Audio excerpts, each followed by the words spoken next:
I'm Soul Bloom, and this is my channel. I wanted to talk a little bit today about what it's like living with an autoimmune illness. Now, immediately when I say that, I'm like, well, I should have phrased that differently.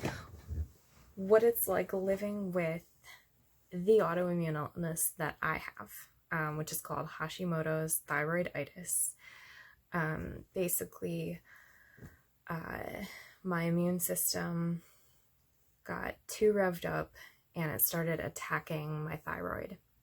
And so my thyroid got inflamed and it would vacillate between high thyroid levels, which is called hyperthyroidism, means it's working too hard, and hypothyroidism, or it's so complicated to talk about because like when the numbers are really low, it means you're having high thyroid levels, and when the numbers are higher, it means you're having, oh, I don't know how to explain it. Never mind. We don't need to go into the math and the details. Basically what I know is it would go from hyper to hypo. So when I found out I had this illness, the reason I found out is because I went on Google and put in my symptoms, and I was like, what? Because some of the stuff that it came up with was really intense and stuff that I was like, I really hope I don't have that. So I wanted to ask a doctor about the other thing that I found, of could it be a thyroid problem? And they tested my TSH, and it was really, really in the hypo area at that point. And the symptoms that I was having at that point were like, I would be unable to stop sleeping. I would just sleep like all day. And no, I did not have mono. But I would just sleep a lot and like not need to eat, not feel hungry at all, like just, and not have any energy, not have any ability to focus or concentrate. I was in school at the time and I could not read a paragraph in a textbook because I couldn't get to the end of the paragraph. Like I just couldn't focus on the words and process them. My thinking was really fuzzy. And that had a huge effect on my schoolwork, to be honest. Like, there was a lot of like talking to TAs and professors and like making 8 million excuses. And at the time, I just thought I was no good, And that's really too bad because I had a medical issue that was going on, and that's what was causing me to be struggling so much in school. So those weren't the only symptoms. I also had a lot of hyper symptoms of like, it would alternate between like the sleepy, low energy, low focus thing. And then in hyper, it would be like, I was just hungry constantly, eating, not gaining any weight, and like not being able to fall asleep. Or not even feeling tired. And like, if you're familiar with anything in the mental health field, you may be thinking, doesn't that sound like bipolar disorder?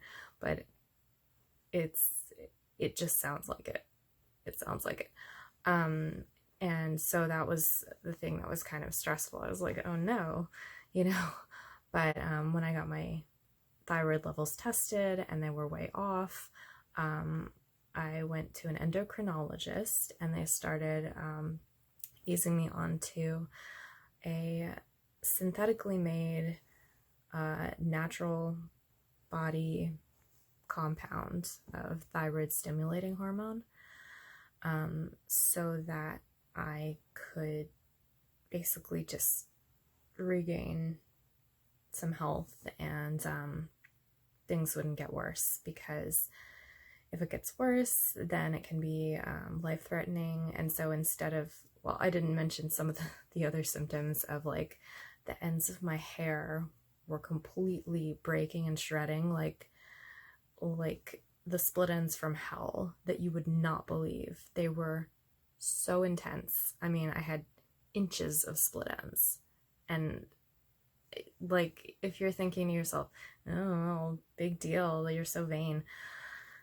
No, it was just like my hair was falling apart. And it can be distressing when like something with your appearance just suddenly tanks. Our brains are kind of like wired to notice stuff like that.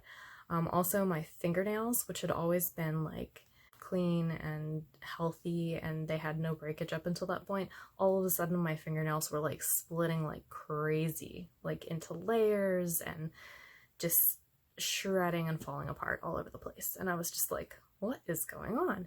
And also I would lose like major amounts of hair at a time.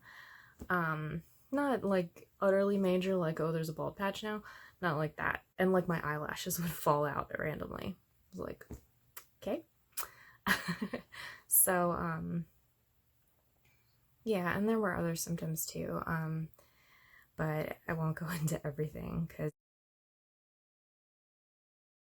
since then, some of the experiences I've had, first off, getting onto thyroid stimulating hormone was harder than expected. It's not just like, you know, you take a Tylenol and then you feel better or whatever. This is a daily replacement of thyroid hormone, so I have to take it every day for life. And yeah, I'm not going to be able to be one of those people who goes off grid and never talks civilization ever again. Not that that was the plan, but so it's a daily small pill that I take, and getting onto it initially was a little bit challenging. I had to take prednisone, I believe, to basically like help ease me onto it. And while that was going on, I suddenly developed new food allergies that did not stick around. They were just like temporary, but they would cause like a lot of throat discomfort. I've always been able to eat peanut butter, and I'm very lucky in that way. I know some people can't, and I'm sorry that I'm talking about that, but I all of a sudden could not eat peanut butter without my throat getting really like aggravated.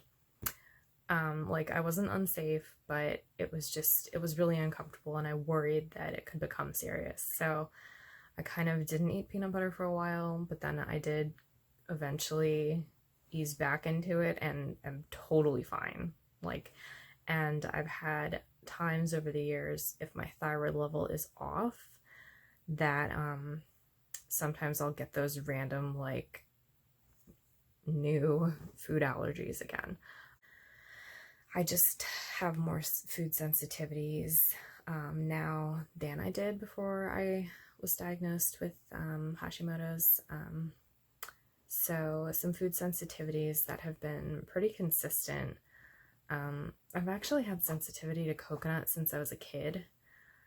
So I don't know that that has anything to do with it, but I used to be able to eat coconut, and I would have some symptoms, and I guess I just decided, like, is it worth the risk? Not so much, because, you know, like, even if you don't get anaphylaxis the first time you eat something, it can develop over time, and if you're having any allergy symptoms, you really shouldn't push it.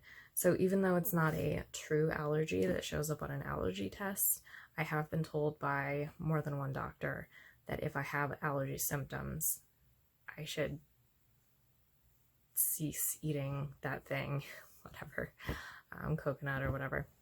I also have, you know what, I won't go through all of those. It's just going to take forever. Some other things over the years, one thing is that I tend to, like, not really notice the cold as much as other people, maybe. So like if I'm outside in winter, I may be like feeling like I'm really warm and I want my jacket open while everybody else is like bundling theirs shut and wearing their hat, and my hat is in my pocket. you know, and, but it's not that I can actually tolerate it better. It's just that I'm not feeling it. So, so sometimes I go with how I feel on it, and other times I try to pay attention to, you know, if other people are saying, aren't you cold? Or like, you know, pay attention to how much they're wearing to keep themselves warm and try to kind of mirror that, because I don't want to get sick or get any kind of bodily damage from the cold. I try to be careful, because if I can't feel how cold I'm getting, I can't keep myself safe from getting too cold, if you follow my logic. I don't deal with heat very well at all, period. So I just kind of melt. And then another thing, well, the weird thing is, like, I can't deal with heat, but I also can't really tell if I'm getting too hot.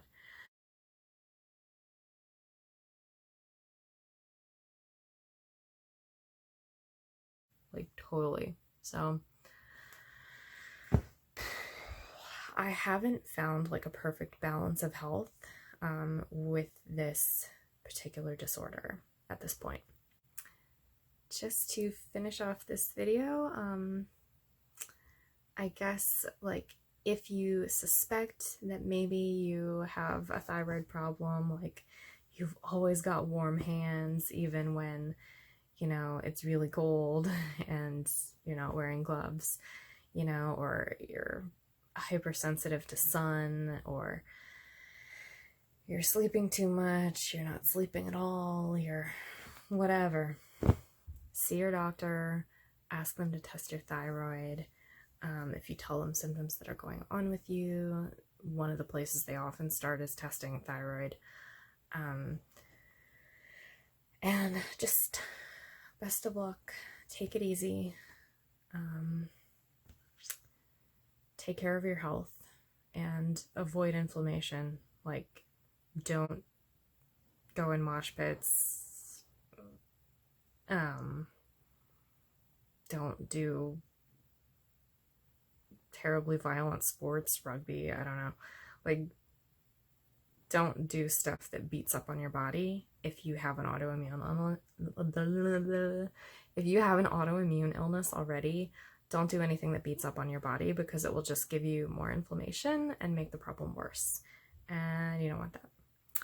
So anyway, thank you so much for watching my videos, and I wish you the absolute best in your health journey, and yeah.